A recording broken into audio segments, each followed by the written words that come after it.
अब उन धर्मगुरुओं ने जैसा ज्ञान समझा वो भी आपको प्राप्त है।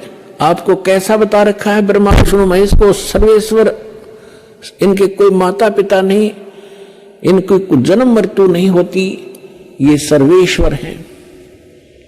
और कुछ एक ने क्या बताया कि ब्रह्म सुप्रीम पावर है। ब्रह्म अपने आत्माओं, ये तो बच्चों की व्याख्या थी, अनजान बालकों की दंत कथा, लोक वेद सुना सुनाया अज्ञान भरा हुआ था ये सारा।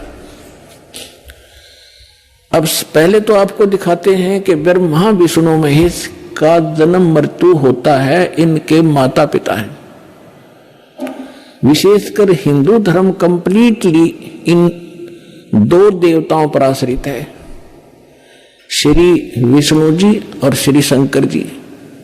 उसके बाद तो फिर जैसे भी हमें ज्ञान मिलता गया, बिखरता गया, कोई हनुमान पूज रहा है, कोई शेरा वाली का चिपट रहा है, कोई और काली माई का ही लगा हुआ है पूजा में, और फिर और नीचे सत्र में आगे हम खेत अपने कहीं 4 ईंट लगाई उसमें मत्था टेकन लाएंगे, या कोई मंदिर मस्जिद गुरुद्वारे बनाकर वहां परमात्मा खोजने लगे।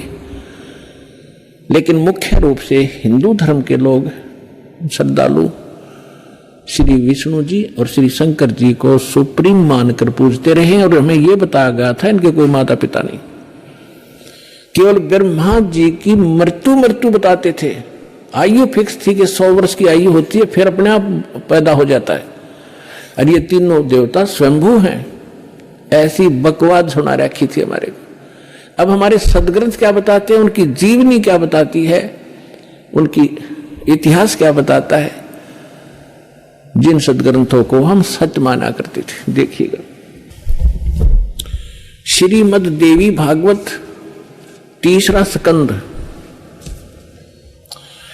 ये गीता प्रेस गोरखपुर से प्रकाशित है। ये देखिएगा, इसके ये सचित्र मोटा टाइप, केवल हिंदी, संपादक हनुमान प्रसाद पोदार, चिमनलाल गोस्वामी।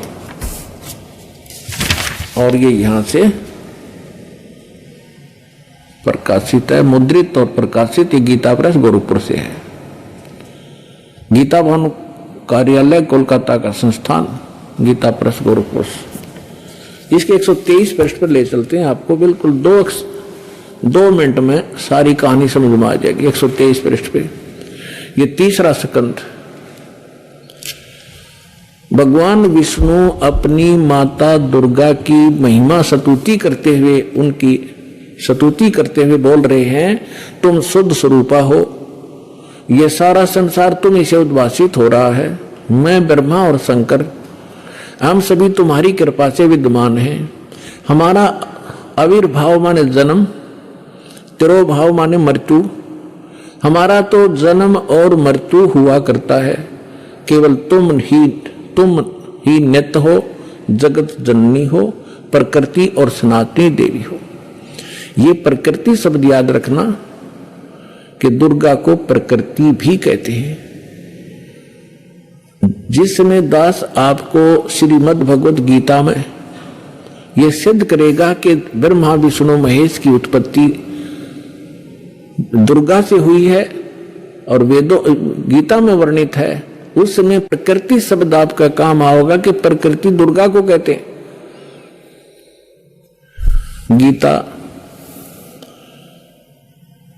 गीता के अंदर 2 प्रकृति बताई है। एक तो जड़, जैसे ये अग्नि वायु हवा आदि, और एक चेतन ये दुर्गा प्रकृति है। तो इसलिए कहते हैं तुम आप ही प्रकृति हो। और फिर भगवान शंकर क्या कहते हैं, देखिएगा। भगवान शंकर बोले, देवी यदि महाभाग विष्णु तुम्ही से प्रकट हुए हैं, उनके बाद उत्पन्न होने वाले ब्रह्मा भी तुम्हारे बालक हुए, फिर मैं तमोगुणी लीला करने वाला शंकर क्या तुम्हारी संतान नहीं हुआ? अर्थात मुझे भी उत्पन्न करने वाली तुम ही हो शिवे। संपूर्ण संसार की सृष्टि करने में तुम बड़ी चतुर हो। इस संसार की सृष्टि, स्थिति और संहार में तुम्हारे गुण सदा समर्थ हैं। उन्हीं तीनों गुणों से उत्पन्न हम हम ब्रह्मा विष्णु एवं शंकर नियमानुसार कार्य में तत्पर रहते हैं। अपने आत्माओं, इस पवित्र पुराण के चंद पंक्तियों ने 4-5 कंसेप्ट क्लियर कर दिए। नंबर 1, ब्रह्मा विष्णु महेश की जन्म मृत्यु होती है, ये अविनाशी नहीं है। दूसरा ये कर दिया कि दुर्गा प्रकृति को कहते हैं। तीसरा ये हो गया कि प्रकृति दुर्गा इनकी मां है।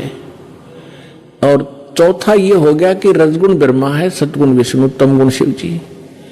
और 5वां ये हो गया कि ये भगवान केवल वर्क डन दे सकते हैं, जैसा जिसका कर्म है इसमें ये कोई परिवर्तन नहीं कर सकते। ये इससे सिद्ध हो गया। अब ये सिद्ध हो गया कि ब्रह्मा विष्णु महेश नासवान है। अब जो भगवान नासवान हैं और हम उनकी पूजा करते हैं तो हम भी नासवान है, क्योंकि हम वहीं जाएंगे जहां उनका लोक है। ब्रह्मा जी का उपासक